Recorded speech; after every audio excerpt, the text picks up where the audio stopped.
So what's the easiest, fastest way to learn how to lay down a good, solid, feel-good bass line?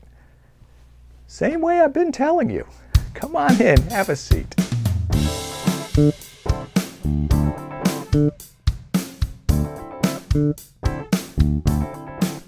Hi, I'm John Liebman, and welcome to another edition of The Essence of Groove. Now, the last 2 or 3 lessons we've been talking about how to lay down a simple bass line using only the 3 notes in an arpeggio. We talked about a major arpeggio, and we talked about the minor arpeggio. An arpeggio, you will recall, is playing the notes of a chord, but one at a time. So a major arpeggio, in this case we're playing an A major arpeggio, A, C sharp, and E. And the minor arpeggio is over an A minor chord, in this example, A, C, E. And I also showed you 2 different, what we call shapes, 2 different ways to move your fingers to play those arpeggios. The major, the one I just played, and we could also play those same notes starting with our pinky instead of our second finger. Same notes, but just it's very handy to be able to play a chord across the bass. You might be playing a line and you want to play an arpeggio, or you're doing something and it's much easier than to jump up here to play the same chords, just to play the same notes rather. So the 2 shapes again for the major arpeggio, these 3 notes, this way starting with the second finger, and this way starting with the pinky. And then for the minor arpeggio, I showed you 2 shapes for that as well. This one that I showed you a minute ago, and this one here also starting with our pinky. It's really the same as the shape of the major arpeggio, except instead of playing a major third, we play a minor third. So 2 different ways to play the exact same pitches. Now today we're going to combine the major arpeggio with the minor arpeggio, and we're going to play a real simple 2-note pattern. We're actually going to start with the minor chord. We're going to start with A minor, and then we're going to play a G major. So we're just going to go back and forth from A to G. But we're going to have fun, we're going to make it interesting, and we're going to play nothing but 3-note arpeggios for each chord. Now they may not all be in the same octave, you know, we might expand a little bit.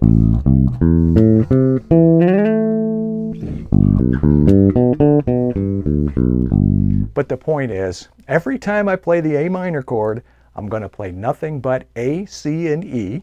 And every time I play the G major chord, I'm going to play nothing but G, B, and D. They may be high, they may be low, they may be in the middle, but for the purpose of this example and this exercise, we're going to play nothing but 3-note arpeggios. Let me show you what I'm talking about. I'm just going to make something up.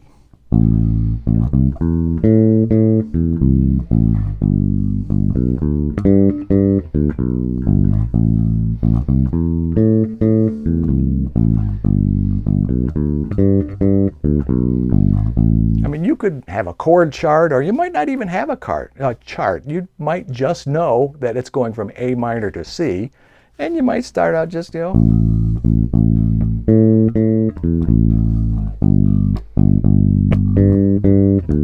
and that might be totally fine, exactly what the song needs, what the music needs.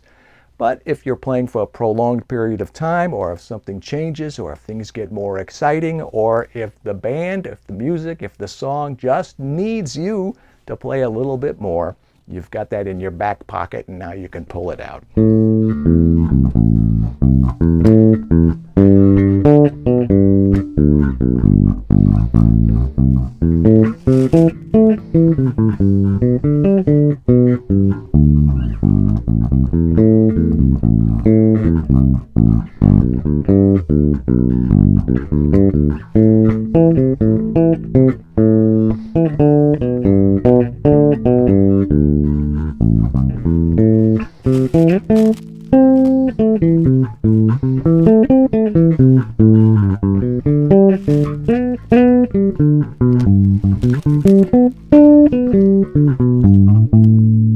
just trying to show you some of the stuff that you can come up with, even limiting your note choice to just those 3 notes in the arpeggio.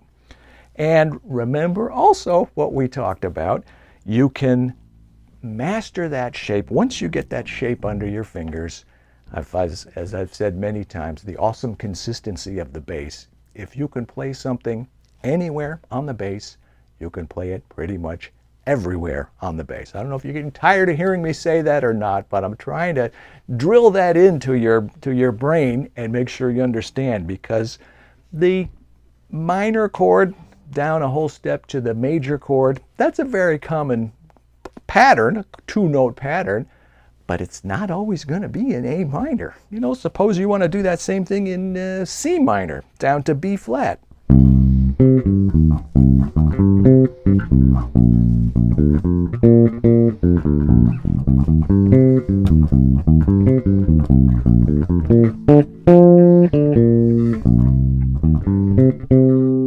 Okay, the reason you can do that, and the reason I can do that, is because the shapes are the same. Whether we're doing it this way, or this way, or down here. Now we can play both of those shapes I showed you on the B flat.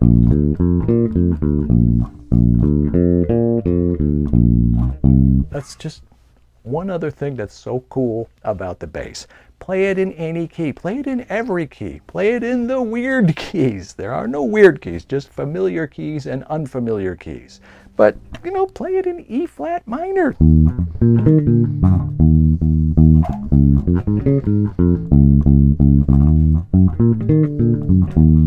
Okay, do you get the point? Try it.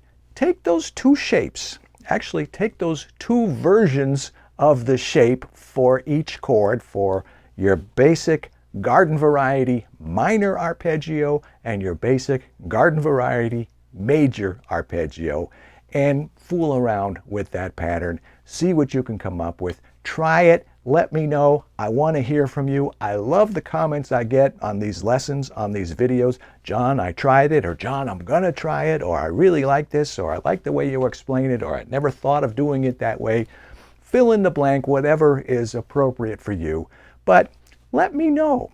I've got all kinds of tips and advice like this, and like a whole bunch of other stuff for learning bass and playing bass. So if you're not subscribed to this channel, make sure you do that right now, because I've got lots more to show you. There's a lot more you'd need to know. So do it, leave a comment, and I will see you right back here next week, same time, same place, with another edition of The Essence of Groove. I'm John Liebman. Let's play bass.